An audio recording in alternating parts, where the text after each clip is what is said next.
নমস্কার, যুক্তিতক্ক অনুষ্ঠানে সবাইকে স্বাগত। আজকে আমরা এমন একটা বিষয় নিয়ে আলোচনা করব যেটা কিন্তু আমাদের জীবনে ভীষণ রকম প্রাসঙ্গিক হয়ে উঠছে। দিনে দিনে যত দিন বাড়ছে, সময় এগোচ্ছে, তত যেন আরও বেশি প্রাসঙ্গিক হয়ে উঠছে। 2015 সাল নাগাদ একটা কোম্পানি লঞ্চ করেছিল, যেটা কিন্তু একটা নন প্রফিট অর্গানাইজেশন হিসেবে শুরু হয়েছিল। তার আগেও কিন্তু এর ব্যবহার ছিল, তবে 2015 সালে একটা নন প্রফিট অর্গানাইজেশন হিসেবে এর যাত্রা শুরু হয় এবং 2022 সালের নভেম্বর মাসে একটা চ্যাটবট আসে, যেটা কিন্তু একেবারে সারা পৃথিবীতে শোরগোল ফেলে দেয়। সাধারণ মানুষের কাছে পৌঁছে যায় এআই বা আর্টিফিশিয়াল ইন্টেলিজেন্স, যার সঙ্গে মানুষ চ্যাট করতে শুরু করেন এবং দেখতে দেখতে সারা পৃথিবী জোড়া বিভিন্ন যে সমস্ত বড় বড় কোম্পানি, যাদের নাম আমরা জানি, বিশ্বজোড়া যাদের প্রোডাক্ট আমরা ব্যবহার করি ইন্টারনেটের মাধ্যমে, তারা কিন্তু সবাই নিজস্ব এআই মডেল লঞ্চ করতে শুরু করে দিয়েছে এবং দেখতে দেখতে সেটা কিন্তু বেশ কয়েক বছর হয়েও গেল। যত সময় এগোচ্ছে, যেমন শুরুতে বললাম, এর ব্যবহার ক্রমশ বাড়ছে। এটা কি মানুষের হাতের একটা যন্ত্র? আর্টিফিশিয়াল ইন্টেলিজেন্স কি মানুষের হাতের একটা যন্ত্র, নাকি এটা এমন একটা কিছু যেটার ওপর মানুষের নিয়ন্ত্রণ ক্রমশ কমতে চলেছে? ভবিষ্যৎ কি এআই এর? সে নিয়ে কথা বলার জন্য কিছু বিশেষজ্ঞ মানুষ আমাদের সঙ্গে স্টুডিওতে আছেন। আসুন তাদের সঙ্গে পরিচয় করে নিই। আমার এক ডান দিকে রয়েছেন প্রফেসর সমীরণ চ্যাটার্জি, টেকনো ইন্ডিয়া বিশ্ববিদ্যালয়ের উপাচার্য এবং যাদবপুর বিশ্ববিদ্যালয়ের প্রাক্তন অধ্যাপক। স্যার, অনেক স্বাগত আমাদের স্টুডিওতে, সময় দেওয়ার জন্য ধন্যবাদ। আমার একেবারে বাঁ দিকে আছেন doctor Brajeshwar Bhowmik, principal scientist, TCS research. Sir, অনেক স্বাগত আমাদের স্টুডিওতে, সময় দেওয়ার জন্য ধন্যবাদ। আর আমার ঠিক বাঁ দিকে রয়েছেন Kanchan Mallick, cyber security specialist, computer society of India এবং IEEE মেম্বার। স্যার, অনেক স্বাগত আমাদের স্টুডিওতে, ধন্যবাদ। আমি প্রথমেই একেবারে ব্রজেশ্বর স্যারের কাছে আসবো। আপনি যদি প্রথমে আমাদের একটু বলেন যে এআই, আর্টিফিশিয়াল ইন্টেলিজেন্স আমরা জানি, শুনছি, অনেকে না জেনেই আমরা ব্যবহার করছি, তো এটা কি, যেটা দিয়ে আমি শুরু করলাম, যেটা কি মানুষের হাতের একটা টুল, এটা কি এক মানুষের হাতের একটা যন্ত্র, নাকি এর উপর নিয়ন্ত্রণ ক্রমশ কমে আসছে মানুষের? কি বলবেন? দেখুন, আর্টিফিশিয়াল ইন্টেলিজেন্স মানে কৃত্রিম বুদ্ধিমত্তা বাংলায় যেটা বলে, তো এটা মানুষই তৈরি করেছে। এটা সফটওয়্যার প্রোগ্রাম আলটিমেটলি। তো আমরা কম্পিউটারে কোড লিখি, তার বিনিময়ে কম্পিউটার আমাদেরকে রেসপন্স দেয়। তো আর্টিফিশিয়াল ইন্টেলিজেন্স এমন একটা প্রোগ্রাম যেটা শুধু রেসপন্স দেয় একটা প্রি ডিফাইন্ড স্ট্র্যাটেজিতে, তা নয়, ইট ক্যান অলসো থিঙ্ক, মানে এটা ভাবনা চিন্তাও করতে পারে যে আমি কীভাবে উত্তরটা দেব। এবং এর মধ্যে একটা বিশাল বড় নলেজ বেস রয়েছে, যে নলেজ বেসটা তৈরি হয়েছে ডিপেন্ডিং আপন যে নলেজ বেসটা হিউম্যান তৈরি করেছে। মানুষ কিছু জিনিস তৈরি করেছে, বই, উইকিপিডিয়া আর্টিকেল, এরকম ডিফাইন আর্টিকেলস মানুষ লিখেছে। সেই আর্টিকেলসগুলোকে ডিজিটাইজ করে একটা টুল তৈরি হয়েছে যার নাম আর্টিফিশিয়াল ইন্টেলিজেন্স, যেটা বেসিক্যালি একটা নিউরাল নেটওয়ার্ক, একটা ফর্ম অফ নিউরাল নেটওয়ার্ক, যে মানুষের কাছ থেকে ইনপুটটা নিয়ে মানুষকে উত্তর দেয়। তো এই পুরো চেনটাতে মানুষ involved, from data to software two response. এইবার মানুষ এটাকে কিভাবে ইউজ করবে, নবটা মানুষেরই হাতে। নবটা এখনও মানুষের কাছ থেকে বেরিয়ে যায়নি।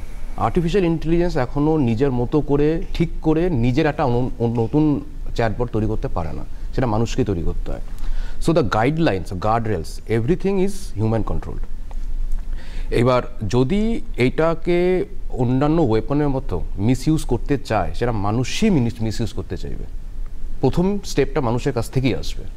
তো সেইটাকে যদি আমাদেরকে ডিফাইন গার্ডরেলসের মাধ্যমে, যেমন GDPR, এখন ইউরোপিয়ান ইউনিয়নে অনেক রকম আইন আসছে যাতে এআই ডিফাইন জায়গায় ইউজ করা ব্যান হয়ে গেছে, তার মধ্যে medical is one of them. তো সেইগুলো মানুষ যদি কন্ট্রোল করে ঠিক করে জিনিসটাকে ইউজ করতে পারে, আমার বিশ্বাস যে এটা মানুষের সভ্যতার অগ্রগতিতে একটা পজিটিভ ইম্প্যাক্ট আনবে রাদার দ্যান নেগেটিভ।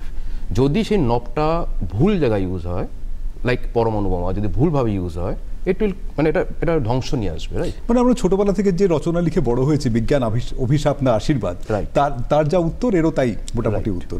আমি একটু কাঞ্চন স্যারের কাছে আসবো। স্যার, আপনার কি মনে হয় মানুষের উপর, ব্রজেশ্বর স্যার যেমন আমাদের বললেন যে মানুষের হাতে নব যতক্ষণ আছে ততক্ষণ এটা ঠিকভাবে ব্যবহার হলে এটার উন্নতি নিয়ে আসবে, কিন্তু মিসইউজ তো হয়। আমরা তো দেখি যে কিছুদিন আগেই আপনার সঙ্গে আলোচনা হচ্ছিল যে ডেটা মিসইউজ কত হয়।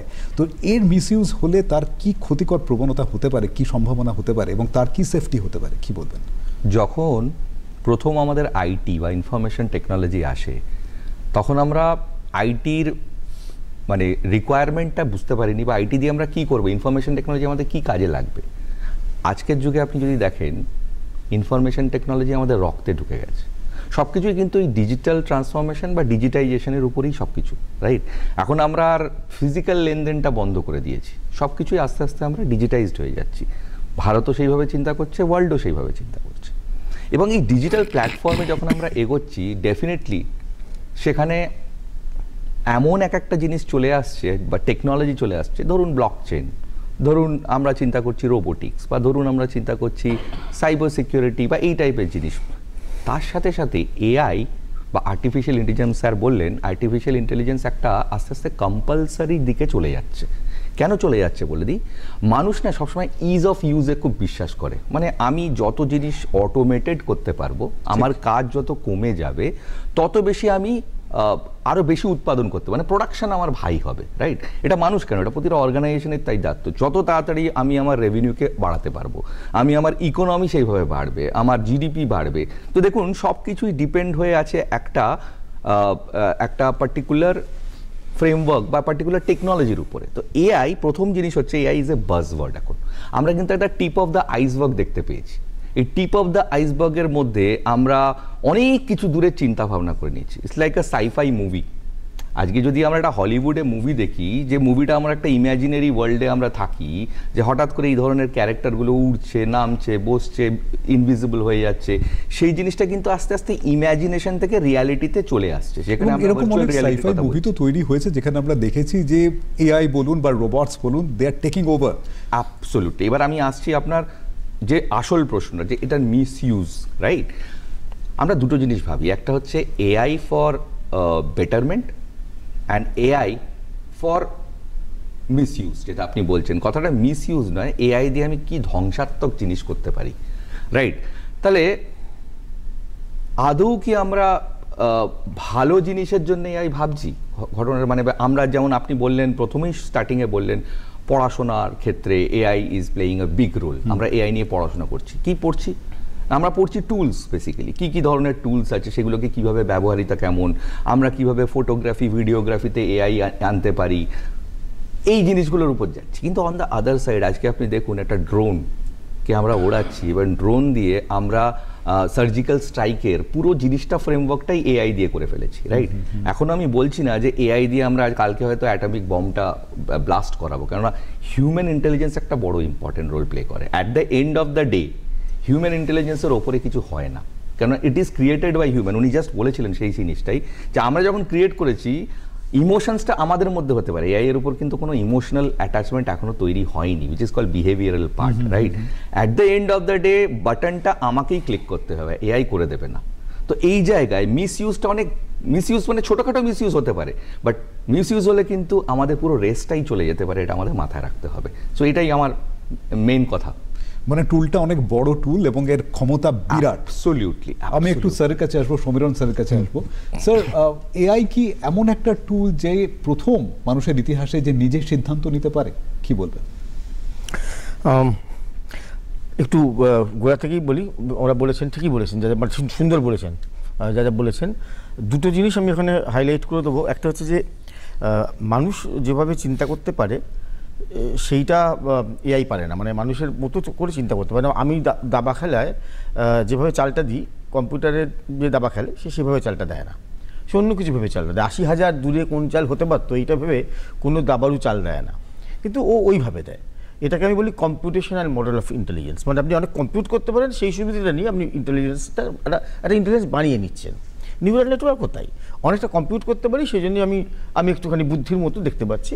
এটা এক ধরনের বুদ্ধি হচ্ছে প্রবলেম সলভিং, ওরাও করছে। এখন এআই এর সঙ্গে এতদিনকার যত রকম উদ্ভাবন ছিল, তার একটা বড় তফাৎ হচ্ছে যে ওইগুলোর মধ্যে একটা করে টুল দিয়েছিল, সেই টুলটা ব্যবহার করে স্যার যেটা বললেন যে আমি সহজে কাজ করতে পারছি, আমি দ্রুত কাজ করতে পারছি, এই সমস্তগুলো ছিল। এইটা একটা জিনিস দিয়েছে যেটা আমাকে আমার অ্যাসিস্ট্যান্ট হয়ে যাচ্ছে। মানে আমি একটা গল্প লিখতে চাইছি, সামান্য একটু প্রম্পট দিলাম, একটা যা হোক একটা গল্প লিখে দিল। আমি যদি একটা কবিতা লিখতে চাই, একটা কিছু লিখে দিলাম, একটা কবিতা লিখে দিল। এই যে আমার ছন্দটা ঠিক মতো মিলিয়ে দিল, ছন্দটা আমি যেরকম মিটার বললাম সেটা মিলিয়ে দিল। তো আমি যদি বলি একটু রবি ঠাকুরের মতো লিখে দাও, করে দিল। এখানে অবশ্য আপনার এই একটা প্রশ্ন উঠবে, যেটা কপিরাইটের প্রশ্ন, সেটা আপনি বলছিলেন, সেটা পরের কথা। কিন্তু এই যেটা করতে পারছে এটাকে বলে জেনারেটিভ এআই। তো আমরা এআই দিয়ে আমরা জেনারেট করতে পারি। এতদিন এআই দিয়ে আমরা প্রেডিক্ট করতাম, অ্যানালিসিস বিশ্লেষণ করতাম, এখন আমরা এআই দিয়ে জেনারেট করতে পারি, আমরা উত্তর দিতে পারি, আমরা হয়তো একটা বিষয় যেটা আপনি বললেন সিদ্ধান্ত নিতে পারি। কিন্তু at the end of the day, শেষকালে কিন্তু ওই সিদ্ধান্তটা যে নেওয়া হচ্ছে সেইটার ব্যাপারে যাবতীয় রকমের ধরুন জ্ঞান, ডেটা, তথ্য বা ধরুন যে অ্যালগোরিদম বা যে প্রসিডিওর দিয়ে ওই সিদ্ধান্তটা নেওয়া হবে সেটা কিন্তু মানুষই তাকে সাপ্লাই করেছে। এইটাই নয় যে ও নিজে একটা কোনো বানিয়ে ফেলেছে, এতটা নয়। হবে কি না ওই যে উনি বললেন tip of the iceberg, nobody nose, ওটা আমরা বলবো না এখনই। টিপ অফ দ্য আইসবার্গ মানে ভবিষ্যতে এটা থেকে কোথায় পৌঁছে যাবে সেটা আমরা এখনো জানি না। স্কাই-ফাই মুভির মতোই হয়ে যাবে, আমরা বলতে পারবো না। তবে এখন যেটা দাঁড়িয়ে আছে তাতে আমি আপনাকে ধরুন ওই চ্যাটজিপিটি যেটা সবাই এখন ব্যবহার করে এআইটা শিখে ফেলছে, তো সেখানে ওকে জিজ্ঞেস করা হয়েছিল যে আচ্ছা বলুন তো যে এটা কি মানুষকে রিপ্লেস করে দেবে? তো বলেছিল দেখুন, মানুষকে রিপ্লেস করে দেওয়া তো দূরের কথা, মানুষের মতো কাজ করার জন্য আমরা এটা বানাচ্ছি না এখনই, আমরা এটাকে মানুষের সহকারী হিসেবে বানাচ্ছি। একজন যে মানুষকে মানুষের সহজে কাজ মানে মানুষের কাজ সহজ লাঘব করবার জন্য বানাচ্ছি। যে আজকে যদি ধরুন আমি একটা প্লট করতে চাই, আমি একটা প্লট পেয়ে গেলাম, সেই প্লটটা আবার প্রম্পট দিলাম, আবার একটু ভালো করলো, শেষকালে যখন এলো তখন আমি হাতে করে লিখলাম। এইরকমভাবে একটা ভালো সহকারী যেটা আমাকে সহজে একটা ভালো কাজ করতে পারবে। ইনভেনশন ইনোভেশন আমার মাথাতেই আছে, কিন্তু সেটাকে ত্বরান্বিত করার জন্য, সেটাকে এগিয়ে নেওয়ার জন্য, সেটা খুব স্মার্ট, দক্ষ আমি যদি কোনো সময়টাকে কমিয়ে নেওয়ার জন্য সহায়ক একটা পেতে পারি। এখনো পর্যন্ত এইটাই পরিস্থিতি। এখনো পর্যন্ত এটা একটা টুল, মানুষের হাতের একটা টুল, কিন্তু ওয়ার্কার, কো-ওয়ার্কার যে আমার সঙ্গে পাশে কাজ করছে, দেখতে পাচ্ছি না পাশে বসে কাজ করছে। এইটাই হচ্ছে, এটা এতদিন কিন্তু অন্য কোনো টুলের এই বাস্তবতাটা ছিল। সে অটোমেটিক হলেও সে একজন কো-ওয়ার্কার হিসেবে কাজ করতে পারত। অটোমেটিক ছিল হয়তো, কিন্তু অটোমেটেড ছিল হয়তো, কিন্তু আমার পাশে বসে আমার সঙ্গে কাজ করছে, এই ইন্টারাকশন করতে করতে। এইটা কিন্তু আগে কখনো ছিল না, এই কো-ওয়ার্কার অ্যাটিটিউডটা এটা কিন্তু প্রথম। আমরা প্রত্যেক স্যারের কাছ থেকে শুনলাম এআই আসলে কি এবং ভবিষ্যতে কি হতে চলেছে তা কিন্তু আমরা এখনো কেউ জানি না। এখনো পর্যন্ত নিয়ন্ত্রণ কিন্তু সম্পূর্ণভাবে মানুষের হাতে। আসুন আমরা চট করে একটা প্রতিবেদন দেখে নিই এই এআই সম্পর্কিত।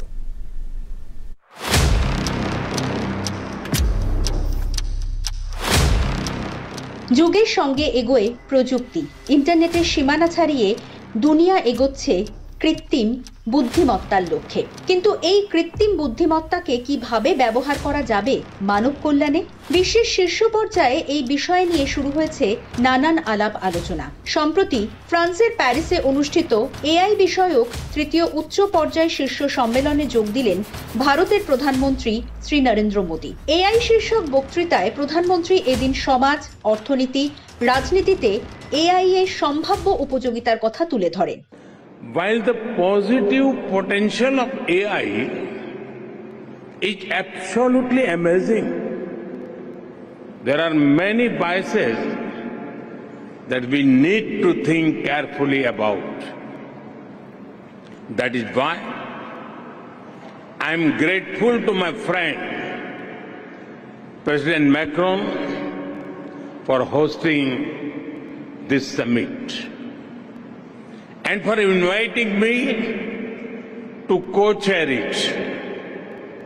Friends, AI is already reshaping our polity, our economy, our security, and even our society. বিশ্বজুড়ে মানুষ ক্রমশ ঝুঁকে পড়ছে এআই এর দিকে। প্রায় সকলেরই স্মার্টফোন, ট্যাব বা ল্যাপটপ থাকছে এআই এর কোনো না কোনো অ্যাপ্লিকেশন। এআই সৃষ্ট বিভিন্ন ছবি, এমনকি এআই মডেল সংবাদ পাঠকের সঙ্গেও পরিচিত হয়েছে মানুষ। তবে নবাগত এই প্রযুক্তি চিন্তার ভাঁজও ফেলেছে অনেক মানুষের কপালে। এমনকি সাইবার অপরাধীরাও এই প্রযুক্তি ব্যবহার করে সর্বনাশ করতে পারে, এই আশঙ্কাও উড়িয়ে দিতে পারছেন না অনেকেই। কিন্তু প্রযুক্তিকে কিভাবে আশীর্বাদ হিসেবে ব্যবহার করা যায় সেই চিন্তাই করছেন বিশ্বের বিশেষজ্ঞ মহল। তাই বারবার অনুষ্ঠিত হচ্ছে এই উচ্চ পর্যায়ের সম্মেলন। 2023 সালে যুক্তরাজ্যে, 2024 সালে কোরিয়ার পর 2025 সালে ফ্রান্স। এআই নিয়ে এই ধরনের উচ্চ পর্যায়ের আলোচনার সুফল যে ক্রমশ বিশ্বব্যাপী ছড়িয়ে পড়বে, এই আশাতেই বুক বাঁধছে বিশ্ব নাগরিক।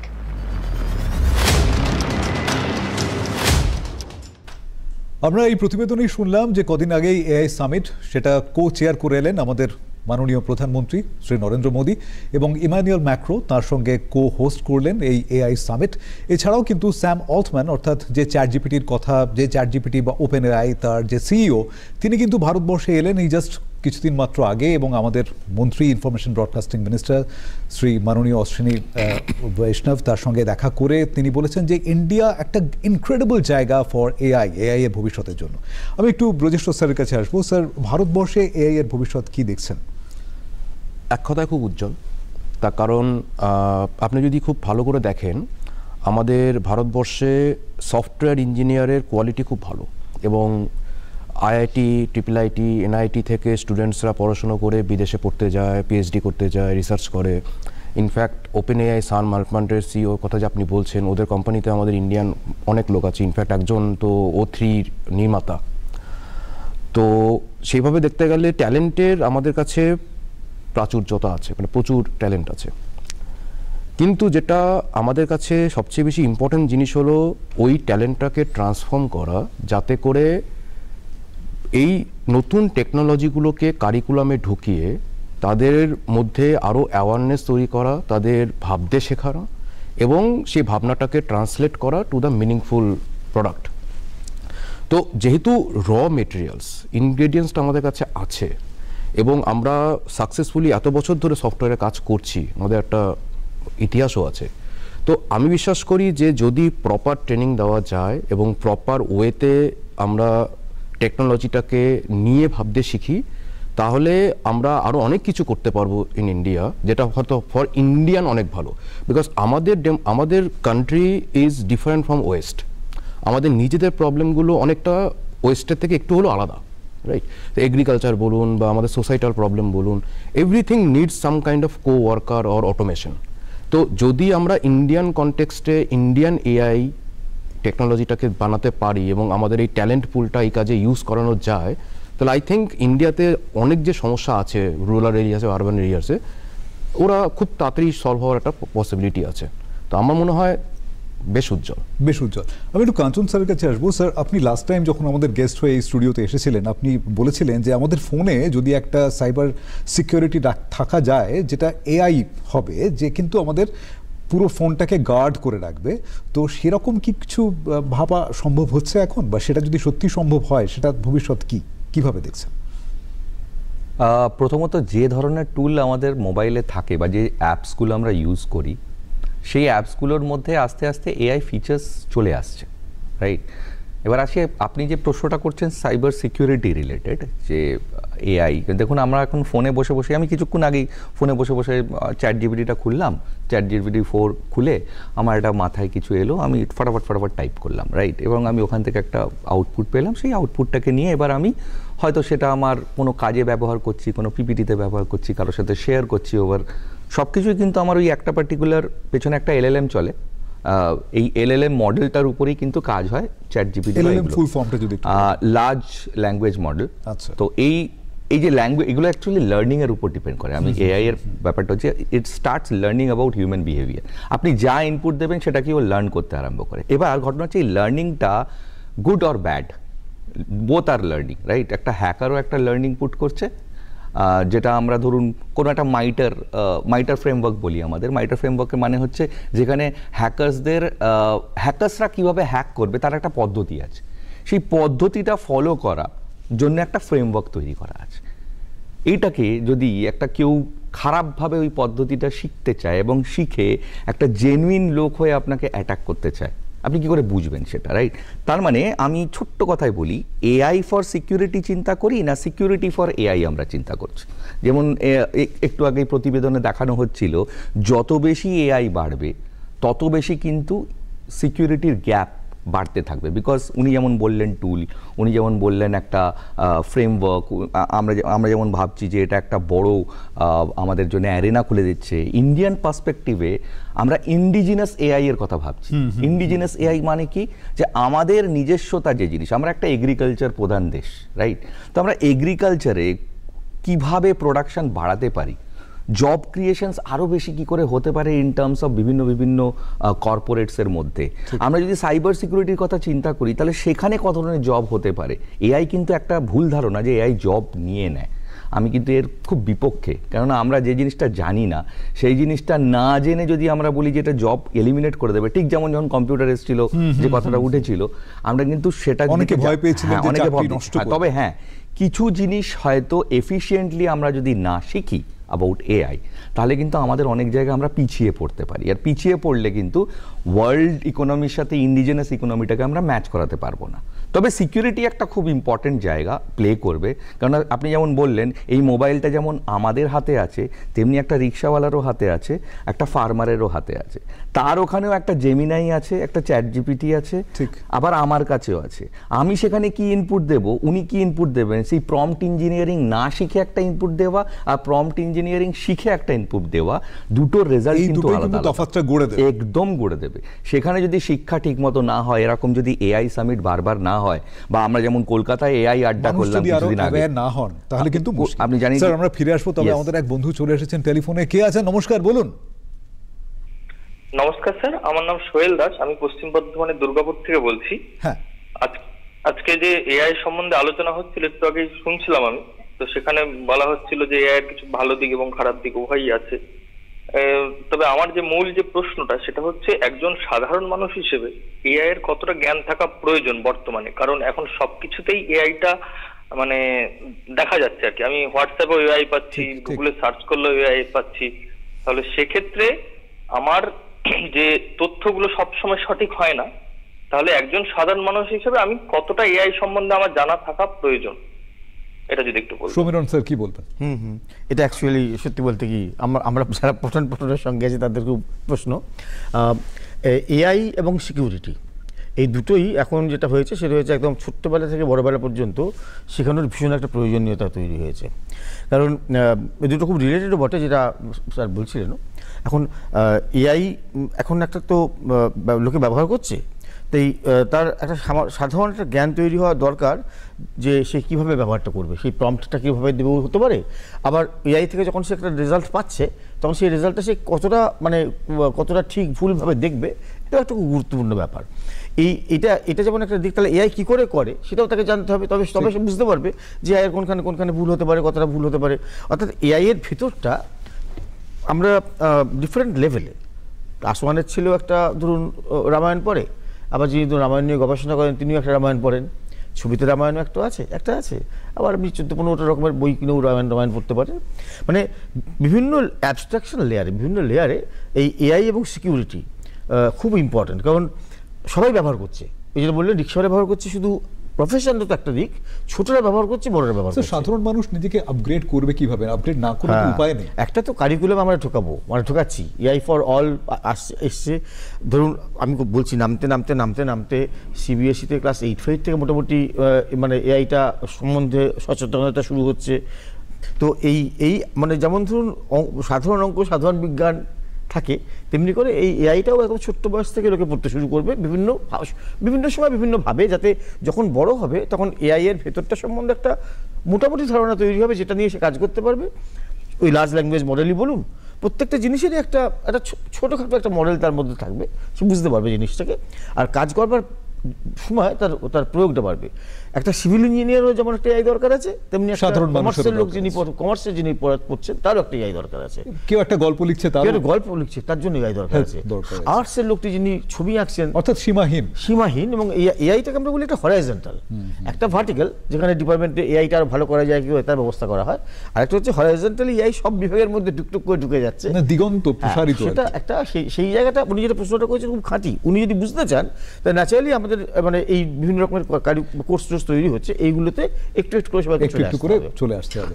আজকে ভীষণ ইন্টারেস্টিং একটা আলোচনা হচ্ছে, যার মধ্যে আমরা রয়েছি। আমাদের চারপাশেই ছড়িয়ে রয়েছে বিভিন্ন এআই মডেল, শুধুমাত্র একটা নয়, সমস্ত ক্ষেত্রে কিন্তু ছড়িয়ে পড়ছে এআই। দেখতে দেখতে আমাদের প্রত্যেকটা বাড়ির যন্ত্রপাতির মধ্যেও এআই চলে আসতে শুরু করবে বলে আমি শুনেছি। জানি না কতটা সত্যি, কতটা ঠিক জানি, কতটা ভুল জানি। আমাদের বিশেষজ্ঞদের কাছ থেকে জেনে নেওয়ার চেষ্টা করছি একটু একটু করে। আমি আবার ব্রজেশ্বর স্যারের কাছে ফিরে আসবো। স্যার, নতুন কিছু শেখার ক্ষেত্রে এআই ভীষণ রকম সাহায্য করতে পারে। আমরা অনেককে দেখি যে ইংরেজি ভাষা শিখতে বা ফ্রেঞ্চ শিখতে, জার্মান শিখতে এআই টুল তারা ব্যবহার করছে এবং তার সঙ্গে কনভার্স করতে পারছে, কথা বলছে। তো এই শেখার ক্ষেত্রটা, নতুন কিছু জানার ক্ষেত্র, শেখার ক্ষেত্র, সেক্ষেত্রে এআই কিভাবে হেল্প করতে পারে এবং এটা কতটা ভালো দিক আছে এবং এর কি কোনো বিপজ্জনক দিকও আছে? হ্যাঁ, এটা খুব ভালো প্রশ্ন এবং আমি এটাতে একটু ডিটেলে বলি। বিকজ আমি নিজেও একজন রিসার্চার এবং অ্যাজ এ রিসার্চার আমি নিজেও শিখতে থাকি, তো আই ক্যান রিলেট ইট। তো এখনও পর্যন্ত এআই যে কাজটা করে থাকে সেটা মেনলি 3 ভাগে ভাগ করা যায়। অ্যাসিস্ট্যান্স মানে সাহায্য করা, অগমেন্টেশন মানে আপনার কর্মদক্ষতা বৃদ্ধি করা, আর ট্রান্সফরমেশন মানে পুরো জিনিসটাকে রূপান্তর করে দেওয়া, রাইট? তো অ্যাসিস্ট্যান্সের মধ্যে কি হয়, একটা স্টুডেন্ট বা একজন ওয়ার্কার সে এআইটাকে ইউজ করে, ধরুন চ্যাট জিপিটি, আমরা সবাই চ্যাট জিপিটি নিয়ে কথা বলছি, এই চ্যাট জিপিটাকে ইউজ করে আমি আমার রাইটিংটাকে একটু সফিস্টিকেটেড করে নিলাম, একটু ভালো করে নিলাম, আমার গ্রামার কারেকশনসটা ঠিক করে নিলাম। তো এটা হলো অ্যাসিস্ট্যান্স, মানে আমি জাস্ট ওকে আমি কন্টেন্টটা আমি লিখলাম, ভাবনাটা আমার, ও জাস্ট আমার জিনিসটাকে গুছিয়ে দিল, রাইট? এটা এক ধরনের অ্যাসিস্ট্যান্স। অগমেন্টেশন হলো আমি এর মধ্যে ভ্যালু আনবো, মানে ধরুন আমি একটা জিনিস নিয়ে রিসার্চ করছি বা আমি একটা ইনফরমেশন ঠিক কি ভুল এটাকে নিয়ে বিবেচনা করছি, তো আমি মাল্টিপল এলএলএমস মানে মাল্টিপল চ্যাট জিপিটি, জেমিনাই, এগুলো প্রত্যেকটা ডিফাইন লার্জ ল্যাঙ্গুয়েজ মডেল যার ভেতরে ওয়ার্ল্ডের নলেজটা এক্সিস্ট করে। এবার আমি ডিফাইন এজেন্টকে জিজ্ঞাসা করছি একই কোশ্চেন, তারা কিছুটা হলো ডিফাইন অ্যান্সার দেবে। আমি নিজের মতো করে ওই অ্যান্সারগুলোকে বিবেচনা করে দেখে নিচ্ছি যে আমি কতটা নেব, কতটা ছাড়বো, এটা আমার নিজের ইন্টেলিজেন্সের উপর। তো এইটাতে করে কি হলো যে আমি এই যে পুরো সার্চটা যেটা আমাকে করতে হতো সেটা আমি সামনে পেয়ে গেলাম, তো এটা আমার কর্মদক্ষতাটা বৃদ্ধি করলো। স্যার, এখানে একটু বাধা দিয়ে বলছি যে অনেক সময় কন্টেন্ট রাইটিং যারা করেন তাদের ক্ষেত্রে কিন্তু আমি শুনেছি যে তারা কিন্তু সম্পূর্ণভাবে এআই জেনারেটেড কোনো কিছু দিতে পারেন না, সেটা প্লেগারিজমের আন্ডারে চলে আসে। এরকম অনেকগুলো বিধিনিষেধ আছে, সেই সমস্ত ডিটেলসে আসবো, তবে তার আগে আবার একটা ছোট্ট বিরতির সময় হয়ে গেছে, সঙ্গে থাকুন, ফিরে আসছি বিরতির পর।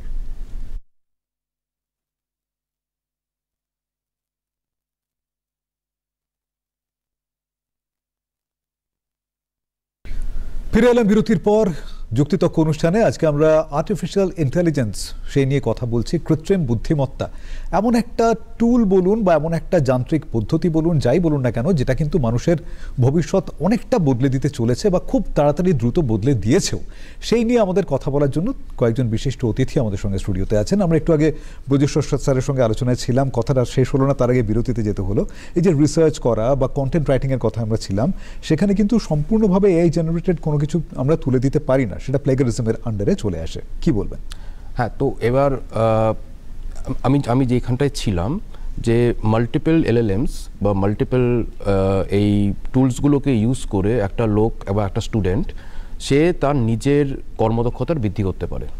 এবার এই যে জিনিসটাও তৈরি করলো, এই জিনিসটা এলো কোথা থেকে? এই জিনিসটা এলো ওয়ার্ল্ড মডেল, মানে যে মডেলটা আপনার নিউরাল নেটওয়ার্কের ভেতরে এমবেডেড আছে তার থেকে এলো। সে মডেলটা এলো কোথা থেকে? সে মডেলটা এলো আমাদেরই লেখা কোনো একটা কন্টেন্ট থেকে অরিজিনালি। তো আলটিমেটলি আমরা আমাদেরই লেখাটাকে একটা অন্যভাবে, অন্য টুলের মাধ্যমে অন্য একটা লোক ফিরে পেল। তো এই ঘটনাটা কিন্তু নতুন নয়, এই ঘটনাটা কিন্তু গুগল সার্চও হয়, রাইট? কিন্তু ডিফারেন্স এটা যে গুগল সার্চ করে আপনাকে দিল, আপনি কিভাবে ইউজ করবেন সেটা আপনার ওপর। এখনও পর্যন্ত ওই রেগুলেশনটা নেই যে এলএলএম যে জিনিসটা আপনাকে দেবে সেইটাকে আপনি কিভাবে ইউজ করবেন সেটা এলএলএম যে দিল তার ওনারশিপ না আপনার ওনারশিপ, এইটা এখন ডিবেটেবল ইস্যু, রাইট? প্ল্যাগারিজমটা ও করলো, মানে এলএলএম করলো না আপনি করলেন। তো যতক্ষণ না পর্যন্ত এটা ডিফাইন্ড হচ্ছে কোনো একটা কনটেক্সটে, তো ওনার of the plagiarism is not defined, ঠিক আছে? এবার আসে আমি ট্রান্সফর্মের ব্যাপারে। ট্রান্সফর্ম যে জিনিসটা হলো, আপনার কাছে একটা অ্যাসিস্ট্যান্স এলো, একটা অগমেন্টেশন এলো, এই দুটো মিলে আপনি এমন একটা কাজ করতে পারেন, যেমন ধরুন আজকের দিনে আমরা যে মোবাইলের কাস্টমার কেয়ারে ফোন করে কমপ্লেন করি, তো ইনস্টিড অফ দ্যাট যদি এজেন্ট যে ওখানে বসে আছে সে আপনার ব্যাকগ্রাউন্ড চেক করে আপনি কতদিন ধরে সার্ভিস নিচ্ছেন, আপনি কি কমপ্লেন করেছেন, কি কমপ্লেন করতে পারেন, সব কিছু ভেবে আগেই আপনাকে সাপোর্টটা দিয়ে দেয়, তাহলে আপনাকে আর কমপ্লেন করতে হয় না। এটা হলো ভ্যালু। এই ট্রান্সফরমেশনসটা এখনও হয়নি। তো এই 3টে স্টেজে জিনিসটাকে দেখা হয় এআইতে। আর আপনি যে বলছেন যে কোথায় এটা ভুল হতে পারে, কোথায় লোকে যে শিখছে সে কীভাবে ভুল শিখতে পারে, সেটাও হতে পারে, কারণ এআই ইজ এ টুল এবং এই হ্যালুসিনেট করে, তার মানে ও অ্যাকচুয়ালি একটা কাল্পনিক উত্তর দেয় মাঝে মাঝে, যেটা কিনা বাস্তবতার সঙ্গে কোনো সম্পর্ক নেই। এবার কেউ যদি সেটাকে ধরতে না পারে তখন সে ওই কল্পনাটাকে সত্যি বলে নেবে, এবং সেইটাকে সত্যি ধরে যদি কিছু শেখে তাহলে সে ভুল শিখবে। ঠিক। তো এই কল্পনা এবং বাস্তবতা এই দুটোর মাঝখানে এই যে টুলটা রয়েছে, যেহেতু তার কাছে কোনো ইমোশন নেই, সে যেহেতু এই জিনিসটাকে ডিফারেন্সিয়েট করতে পারে না, কিন্তু সে ইন্টারপ্রিট করে। তো এবার যে ছেলেটি বা যে মেয়েটি বা যে লোকটি এটাকে নিয়ে তার পরের কাজটা করতে চলেছে, তার maturity on the education of AI, dependence of AI নির্ধারণ করবে যে পরের কাজটা সে কতটা সাফল্যের সাথে করবে, নাকি তার মধ্যে কিছু ত্রুটি থেকে যাবে বিকজ অফ দ্য কল্পনা যেটা এআই তৈরি করেছে। তো এই দুটো জিনিস এক্সিস্ট করে, পজিটিভটা আছে কিন্তু তার থার্ড স্টেজটা এখনো পর্যন্ত আমরা পৌঁছতে পারিনি। এইখানেই আমার একটা পরের প্রশ্ন, যেটা আমি চলে আসবো সমীরণ স্যারের কাছে তার উত্তর নেওয়ার জন্য। স্যার, আপনি যদি আমাদের বলেন যে আমরা এখন দেখছি যে সারা পৃথিবী জুড়ে বিভিন্ন দেশ কিন্তু কিছু কিছু এআই কোম্পানির বিরুদ্ধে তারা মামলা করছে, এবং ভারতের কিছু কিছু মিডিয়া এএনআই মামলা করেছে ওপেন এআই এর এগেনস্টে, যে তাদের একটা এরকম প্লেগারিজম বলুন বা কপিরাইট ইস্যু বলুন, সেরকম কথা উঠে আসছে যে তাদের পাবলিশড কিছু প্রোডাক্ট বা কিছু নিউজ সেটাকে নিয়ে সেটা অন্য লোকের হাতে পৌঁছে যাচ্ছে এবং সেটাকে মিসইউজ বলুন বা সেভাবে অন্যভাবে ব্যবহার করা হচ্ছে। এই কপিরাইটের প্রশ্ন কিন্তু উঠে পড়েছে, কি বলবেন? হ্যাঁ, মানে যেটা বলবার আছে সেটা হচ্ছে যে ওই যে সবাই বলছেন যে ডেটা থেকে তো একটা উদ্ধার করে, প্রচুর ডেটা দিয়ে দিয়েছে মানুষ। তার মধ্যে ধরুন আমি আজকে বললাম আমি জীবনানন্দের মতো একটা কবিতা লিখতে চাই, তো জীবনানন্দের কবিতাগুলোর কাছে আছে, তবে না সে জীবনানন্দের মতো কবিতা আমায় লিখে দেবে একটা। এখন ঘটনা হচ্ছে জীবনানন্দের কবিতাটা যারা পাবলিশ করেছিলেন তারা তো বলতে পারেন যে জীবনানন্দের কবিতাগুলো তিনি পড়ছেন বা জীবনানন্দ বেঁচে থাকতেন তিনি বলতে পারতেন আমার কবিতাগুলো থেকে আপনি ওইটা যে করে ওই লোকটাকে দিচ্ছেন পুরোটা ফ্রি দিচ্ছেন না, মানে ChatGPT-4 যেটা আপনারা ব্যবহার করছেন ওটা তো ফ্রি না, তাহলে আপনি তো একটা রেভিনিউ মডেলে আছেন, কিন্তু আপনি যেখান থেকে ওই তথ্যটা পেয়েছেন সেটা রেভিনিউ মডেলে নেই। এটা একটা মানে আমি বলতে চাইছি যে আইনের ব্যাপার, কিন্তু এটা খালি চোখেও বোঝা যাচ্ছে যে সাধারণভাবে আপনি বই কিনে পড়েন, বইটাতে জেরক্স করে পড়েন না, সুতরাং ইন্টারনেটে সব ডেটাই তো আর ফ্রি না, যে ডেটা ঘুরে বেড়াচ্ছে অনেক ডেটাই লেখা থাকে, বিভিন্ন রকমের কপিরাইটের ল আছে, কোনোটা এই বিভিন্ন রকমের জায়গায় দাঁড়িয়ে আছে। তো সেখান থেকে আপনি যখন তুলে নিয়ে আপনি একটা ওই যা হোক একটা কিছু ভাবছেন, কল্পনাই করছেন, হ্যালুসিনেটও করছেন, যাই করছেন, করার পরে যখন রেজাল্টটা দিচ্ছেন তখন তো মানে একভাবে দেখলে যারা যারা সেগুলোকে বানিয়েছিলেন, যারা সেটা উদ্ভাবন করেছিলেন, আবিষ্কার করেছিলেন, কল্পনা করেছিলেন, লিখেছিলেন, তারা তো তাদের কপিরাইট আটকে যাচ্ছে। ইনফ্যাক্ট এই কারণে আপনার বহু কবি, বহু অথর, কবি নয় অথর, যারই হোক অথর, তাদের লেখা দিতে দেননি ওপেন এআইকে, ফলে অনেকের ক্ষেত্রে এই জিনিসটা অলরেডি তারা করে দিয়েছে এবং এইটা আশারই ছিল। এটা একটা ডিবেটও চলছে। স্যাম অল্টম্যান নিজে বলেছেন যে তথ্য কিন্তু কপিরাইটেড হয় না, সেটা ওনার যুক্তি, উনি নাকি বলেছেন, আমি শুনেছি যে তথ্য কপিরাইটেড হয় না, এক্সপ্রেশনটা কপিরাইটেড হতে পারে, কিভাবে ওটা এক্সপ্রেস করা হচ্ছে সেটা কপিরাইটেড হতে পারে, এরকম এটা নিয়ে নানা আইনের জায়গা, আইনে অতটা আর বলতে পারবো না আইনের জায়গাটা, কিন্তু এটা পরিষ্কার যে ধরুন আমি যেগুলো কিনতে হতো, কিনে পড়তে হতো, আপনি হয়তো রেখে দিয়েছেন, খুব সহজলভ্য হয়ে যাবে, তাতে তো একটা প্রশ্ন উঠবেই। প্রশ্নটা কতটা, আমি একটু কাঞ্চন স্যারের কাছে ফিরে আসবো। স্যার, আমাদের দেশে এই যে মামলার কথা বললাম, সেই সঙ্গে কদিন আগেই কিন্তু আমাদের ফিনান্স মিনিস্ট্রি তারা কিন্তু বলে দিয়েছে যে তাদের অফিসিয়াল কোনো কম্পিউটারে কোনো রকম ডিপসিক অথবা ChatGPT এই ধরনের কোনো কিছু ব্যবহার করা যাবে না। তো সেই সঙ্গে সঙ্গে কিন্তু একটা প্রশ্ন উঠতে শুরু করেছে, এবং আমি ব্যক্তিগতভাবে আমি বাড়িতে ChatGPT ইউজ করতাম, কিন্তু এইটা শোনার পর থেকে আমি কিন্তু বন্ধ করে দিয়েছি কমপ্লিটলি, কেননা আমরা জানি না, আমরা সত্যি নতুন শিখছি, ওরা যেমন শিখছে, লার্ন করছে, আমরাও ওদের সম্পর্কে শিখছি। তো এটা কি কোনো ভয়ের জায়গা? মানে আমাদের এটা এই ChatGPT বলুন, জেমিনাই বলুন, বা বড় বড় যে সমস্ত এআই মডেল রয়েছে, তার কি আমাদের তথ্য চুরি করতে পারে? দেখুন, ভয় থেকেই সচেতনতা আসে, অ্যাওয়ারনেস, রাইট? আমি যদি ভয় না থাকে তাহলে আমি রিস্ক নিয়েই কাজ করছি। প্রথম জিনিস যেটা স্যারের আর দুজনেই বলছিলেন, আর আপনিও সেটা অ্যাড করলেন, যে ডিপসিকের ব্যাপারটা, যেটা আরেকটা ধাপ এগিয়ে। ডিপসিক ভাবুন না, একটা 6 মিলিয়নের কোম্পানি, তারা একটা পুরো ধস নামিয়ে দিল, তো তারা নিশ্চয়ই কিছু একটা সেখানে এনেছে, right? Innovation. American share market একদিনের ধস নেমে গেল। আর অদ্ভুত ব্যাপার হচ্ছে, যেদিন ডোনাল্ড ট্রাম্প যেদিনকে শপথ নিচ্ছে সেদিনকেই এই ঘটনা ঘটা। তো এটার বিজনেস ইম্প্যাক্ট স্যার যেমন বলছেন, তো সব কিছুর পিছনে আছেই, রাইট? এবার আসি আপনার যে ইম্পর্টেন্ট ব্যাপারটা আমরা যেখানে ভয় পাচ্ছি, এটা একটা প্রশ্ন সবার জন্যই, সাইবার ল কি আমরা জানি যে কোনো জিনিসের? আজকে যদি আমার কিছু এখনও মানুষ জানে না, মানুষের যখন ফ্রড হয়ে যায়, আপনার সাথে যখন আমার কথা হয়, কোনো ফ্রড হয়ে গেলে আমি কি করব? আমার প্রথম প্রশ্ন, আমি কার কাছে যাব, কি আমি তার রেজাল্ট পাবো, আমি কি আমার টাকা ফেরত পাবো? আমি মানে এমনি সিটিজেন্সদের কথা বলছি। তাহলে এই যে আমাদের মধ্যে একটা ভয় তৈরি হয়েছে, সেটা হচ্ছে আমাদের অজানা কারণ। আমাদের কান্ট্রি স্পেসিফিক কিছু রুলস আছে, যেমন আপনি বললেন এটা করা যাবে না, চাইনিজ কোনো সফটওয়্যার আমরা ইনস্টল করতে পারবো না। তাহলে কি চাইনিজ ফোন ব্যবহার করা বন্ধ হয়েছে? প্রশ্ন। তো তাহলে যদি চাইনিজ ফোন থাকে, তাহলে সেই ফোনের মধ্যে অপারেটিং সিস্টেম আছে, তার মধ্যেও অ্যাপস আছে। আর যদি ডেটা যেতেই হয়, ডেটা বহুদিন আগে চলে গেছে, ডেটা আজকে যাচ্ছে না। আমাদের যদি ডেটা যাওয়ার এত ভয় থাকে, ডেটা বহুদিন আগে আমরা যে প্রোডাক্টগুলো ইউজ করি তার মধ্যে কোনটা আমরা তো দেখি না, তো কোনটা চাইনিজ প্রোডাক্ট, কোনটা কোন দেশের প্রোডাক্ট। এই এত কিছু দেখে স্টেপ বাই স্টেপ হাঁটতে গেলে তাহলে আমাদের একটা করে উকিল সাথে নিয়ে হাঁটতে হয়, সেই এক্স্যাক্টলি, বা আমাদের একজন এক্সপার্ট সাথে নিয়ে হাঁটতে হয়। সেটা সম্ভব না। সেই এক্সপার্টের রোলটাই কিন্তু এআই প্লে করে দিচ্ছে। আচ্ছা, আমরা এবার এআই এর উপর ডিপেন্ড করছি। মানে আমি ভাবছি আজকে আপনার আমার মধ্যে ঝগড়া হচ্ছে, ওদিকে হঠাৎ করে ফোন চলে এলো, মানে স্বামী স্ত্রী ঝগড়া হচ্ছে আর ফোন করছে উকিল যে আপনাদের মধ্যে ঝগড়া হয়েছে, ডিভোর্সটা কবে ফাইল করবেন। এটা কিন্তু এআই চ্যাটবট করছে। তাহলে চিন্তা করুন, সেখানে হয়তো আমাদের অ্যাপল সিরি অন ছিল বা অ্যালেক্সা অন ছিল, সে শুনেছে, সে শুনে পাস অন করেছে। এই যে কানেক্টিভিটিটা, হিউম্যান ভার্সেস মানে information technology within a transformation channel, কীভাবে কি তাড়াতাড়ি হচ্ছে এবং আমরা বুঝতেও পারছি না। আপনার প্রোফাইলিং অলরেডি হয়ে বসে আছে, আপনি ডিপসিক করছেন কি করছেন না, সেটা দিয়ে আপনি সবথেকে ইম্পর্টেন্ট জিনিস, এক হচ্ছে আপনার সোসাইটির আমরা কি ক্ষতি করছি, আমার ইকোনমিতে কি ক্ষতি হচ্ছে। দেখুন, সরকার কিন্তু সবসময় চায় তার ইকোনমিক্যাল বা তার রেপিউটেশন, তার গ্রোথ, তার প্রোডাকশন সবসময় যেন সে ঠিক থাকে, রাইট? তার জন্য দরকার যেটা হচ্ছে সিটিজেন্সকে অ্যাওয়্যার করা। আজকে আমরা যখন ফোন করি, কতভাবে আমরা শুনতে পাই সাইবার সিকিউরিটির ব্যাপারে, এই ওই করবেন না, সেই করবেন না, আমরা বোর হয়ে যাই। হয়তো সৌভিকবাবুর কলার টিউনটা শুনতে পাচ্ছি না, কিন্তু তার জায়গায় কিন্তু এই জিনিসগুলো চলছে, রাইট? হনুমান চালিসার মতো শুনিয়েই যাচ্ছে আমাদেরকে।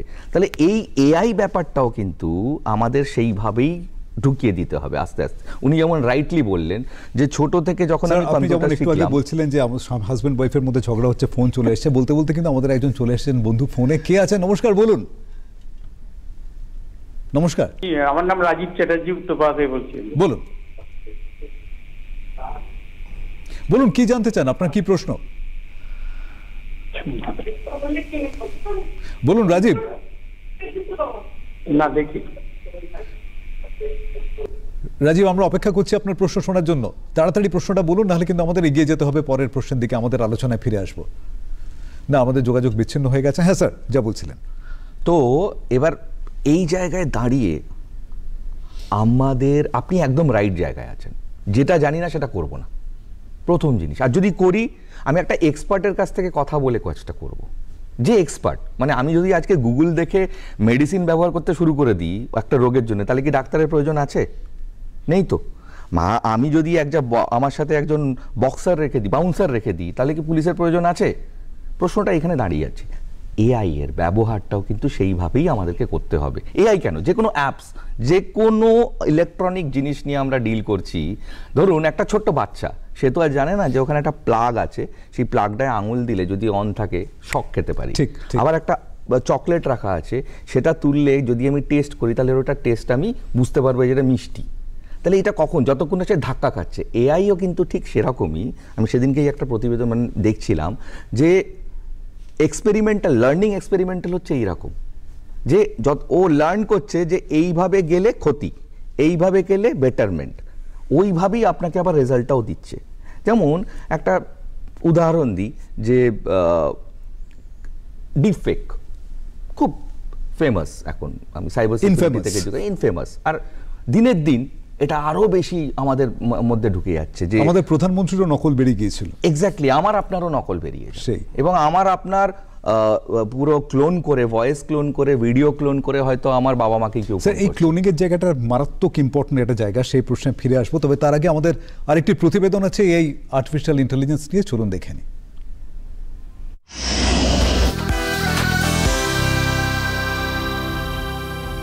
কোভিড সময়কাল এবং পরবর্তী দুনিয়া বুঝেছে ইন্টারনেটের উপযোগিতা।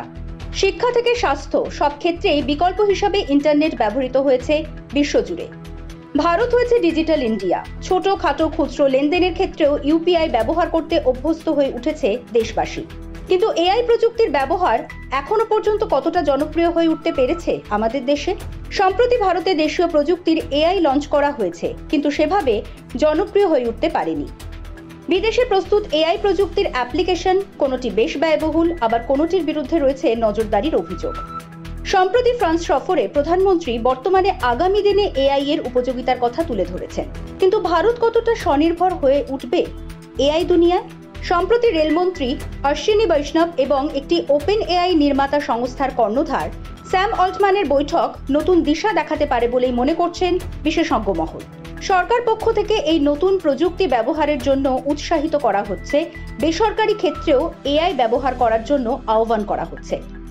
যে দেশ মহাকাশ গবেষণায় বিশ্বের দরবারে উজ্জ্বল করেছে নিজের নাম, যে দেশ সফলভাবে হয়ে উঠেছে ডিজিটাল ইন্ডিয়া, সেই দেশ নতুন প্রযুক্তির ব্যবহারকে আপন করে নেবে বলেই আশাবাদী সকলে।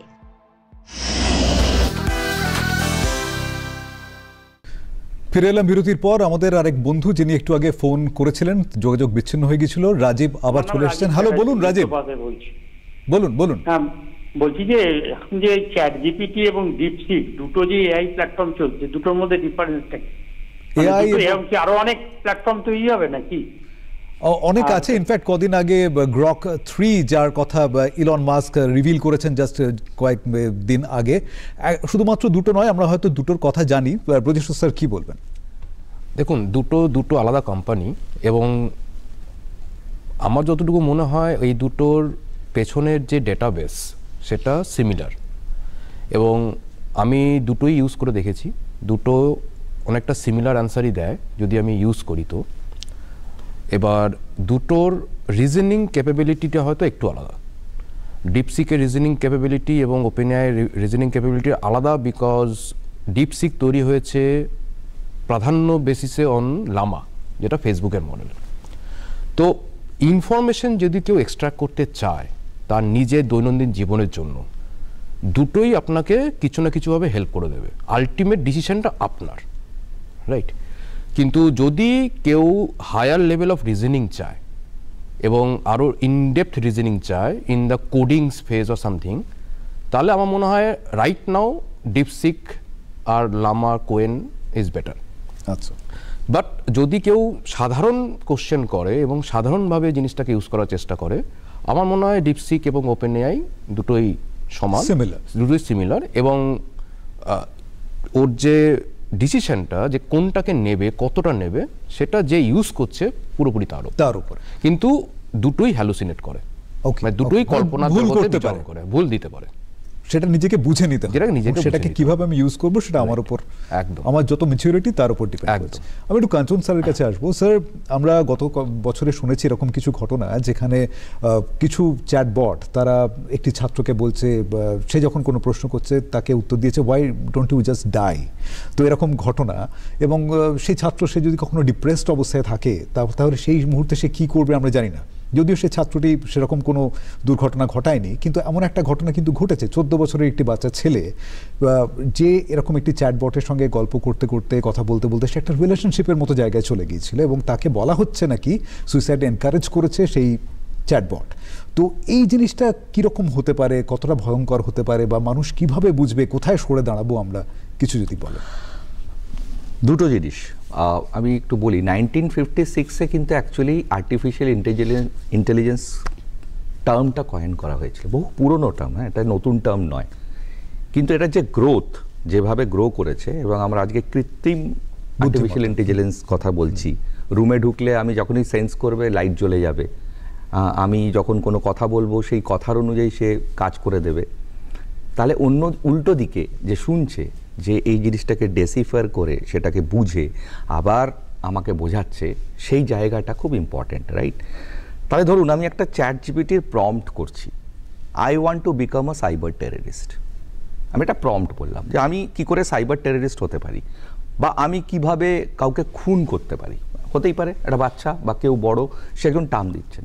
সেখানে কিন্তু চ্যাট জিপিটি আপনাকে প্রথমেই ডিনায়াল দেবে। ডিনায়াল মানে হচ্ছে sorry I cannot give you this prompt, আমি একটু ঘুরিয়ে দিলাম, what are the steps involved in becoming a cyber terrorist. এখানে কিন্তু আমি পড়ার জন্য এই জিনিসটাকে আমি রিসার্চ ওয়ার্ক, তাহলে আমার দুটোর যে ইনস্ট্রাকশন মোডটা চেঞ্জ হয়ে গেল। দেখুন ব্যাক এন্ডে উনি যেমন বলছিলেন, যখন চ্যাট জিপিটি কাজ করবে আর ডিপসিক কাজ করবে, দুটোর মধ্যে একটু তফাৎ আছে। তফাৎটা কি, ডিপসিক যেহেতু চাইনিজ ভার্সন, এখানে ইট ইজ ওপেন, এখানে দরকার হলে আমি ইনসার্ট করতে পারি যে কোনো ধরনের কোডিং, বাট চ্যাট জিপিটির ক্ষেত্রে কিন্তু না।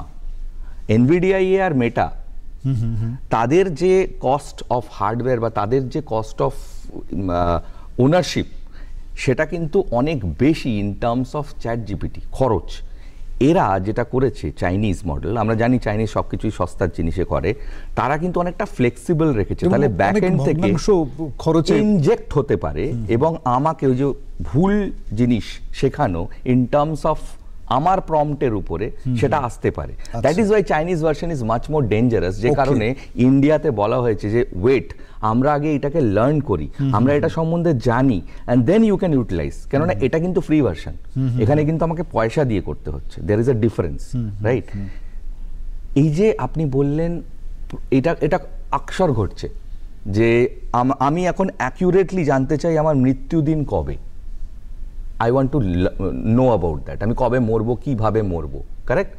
এই যে প্রেডিক্টিভ অ্যানালিসিস, যেটা একটা মেশিন লার্নিংয়ের পাথ, মানে মেশিন লার্নিংয়ের একটা বিশাল বড় জায়গা, যেখানে আর্টিফিশিয়াল ইন্টেলিজেন্স, এই যে নিউরাল নেটওয়ার্কসের কথা উনি বলছিলেন, সেখানে কিন্তু ওই অ্যাকিউরেসি জায়গাটা পৌঁছানোর চেষ্টা হচ্ছে। আপনার বিভিন্ন রোগের ডেটাবেস, আপনার বিভিন্ন দিনচর্যা, মানে আপনি সারাদিনে কি করেন, আপনি এতদিন ধরে যে হিস্টোরিক্যাল ডেটা আপনার আছে, তার উপরে বেস করে অ্যানালিসিস, আমি একটা প্রেডিকশন করতে পারি যে আপনার আয়ু কত, আপনি কোন দিন মরবেন, কোন বছরে মরবেন, কি বারে মরবেন, কোন সময় মরতে পারেন, I can tell you that. একদম ওই অ্যাকিউরেসি জায়গাটা আমি পৌঁছানোর চেষ্টা, আমি বলেছিলাম টিপ অফ দ্য আইসবার্গ, মনে পড়ে? কিন্তু আমাদের যে মুভিটা, ওই মুভিটা কিন্তু এখনো বাকি আছে এবং ওই জায়গাটাই পৌঁছানোর চেষ্টা সবাই। ঠিক ঠিক ঠিক ঠিক।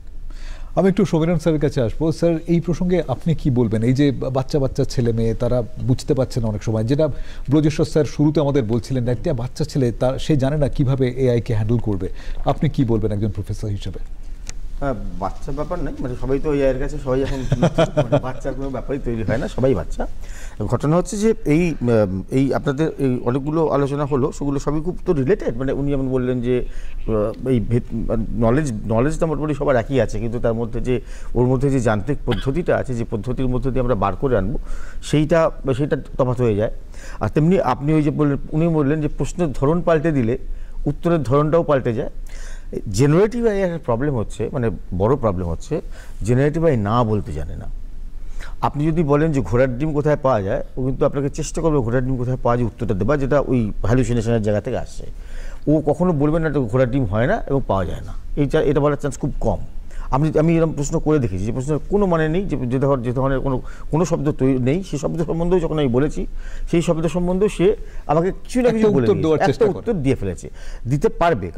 কারণ ও কী করে, ও তো অত ওই যেগুলো বসে, সেটা হচ্ছে শব্দ টব্দগুলো নিয়ে তার ধারে কাছে যে শব্দগুলো আছে সেইগুলো দিয়ে যে জ্ঞান ভাণ্ডারটা আছে, সেই জ্ঞান ভাণ্ডার থেকে ও উত্তরটা তৈরি করে নেওয়ার চেষ্টা করে। উত্তর দেওয়ার একটা তাগিদ আছে, সেই উত্তর দেওয়ার জন্য সেই উত্তরটা দিয়ে দেবে। সেই কারণেই এই উত্তরটা ঠিক না ভুল, এটা এটা এটা এটা বিবেচনা করা আর জিনিসটা জানার মধ্যে তফাৎ খুব কম, খুব থিন লাইন। মানে আপনি জানলে এআই ব্যবহার করুন, এটা যদি বলি দিই আমি, তাহলে আপনি এআইটা ব্যবহার করবেন না, আপনার লাগবে না। সেই জন্য এটা বলতে পারছি না আমি যে জানলে এআই ব্যবহার করবেন না, না জানলে এআই ব্যবহার করবেন না। কিন্তু অ্যাকচুয়ালি আপনি যদি দেখেন, বহু লোক এটা বলে যে আপনি জানলেই এআইটা ব্যবহার করুন, কারণ বুঝতে পারবেন কোনটা ঠিক কোনটা ভুল, না জানলে এআইটা ব্যবহার করবেন না। গুগলের যে সার্চের কথা উনি বললেন, এটা খুব ইন্টারেস্টিং। সত্যি তো, গুগলের সার্চের সঙ্গে চ্যাট জিপিটির তফাৎ কোথায়? তফাৎ একটাই, গুগল আপনাকে 1,80,000 একটা সার্চের লিস্ট ধরিয়ে দেবে, চ্যাট জিপিটি ওই 1,80,000 থেকে ওপরের গুলো নিয়ে আপনাকে একটা উত্তর দিয়ে দেবে। এইটাই দুটোর মধ্যে বড় সিনপসিস করে প্রেজেন্ট করবে। আবার সেই ঠিক না ভুল আপনাকে কিন্তু গবেষণা করে বার করতে হবে। স্যার, এখানে কি মানে নিজের বেছে নেওয়া, নিজের খুঁজে নেওয়া, বের করা, চুজ করা, এই প্রবণতা কি কমে আসছে? আপনার যদি জ্ঞান কিছু না থাকে সেই সাবজেক্টটায়, এবং আপনি ওখান থেকেই পুরোটা মানে ওইটার উপর পুরো নির্ভরশীল হতে চান, তাহলে আপনার ঠকবার সম্ভাবনা 16 আনা। আর আপনার যদি সম্বন্ধে একটা ধারণা থাকে, কিংবা আপনি মনে করেন যেখান থেকে আমি জানলাম এবারে ওটা আমি মিলিয়ে নেবো, আমি দেখে নেবো কোথাও থেকে, আমি এক্সপার্টের মতামত নেবো, তাহলে ওটা অনেক বেশি কার্যকরী ভূমিকা নেবে এই মুহূর্তে। ওই যেটা বললেন না একই উত্তর, যে আপনি ওই যে বলছেন না যে আপনি কবে মরবেন বলে দেবো, ওটা এখন খুবই ইনঅ্যাকিউরেট হবে। সত্যি বলতে কি, আপনাদের কথা সম্বন্ধে মনে পড়লো যে এক ধরনের এআই টুল আছে, মানে এক ধরনের LLM-এর এআই টুল আছে যেটা না অঙ্ক টাইপের অঙ্ক, মানে ধরুন মেকানিক্যাল ইঞ্জিনিয়ারিংয়ের অঙ্ক যদি দিই সেটা সলিউশনটা করে দিতে পারে, একটু ভালো পারে।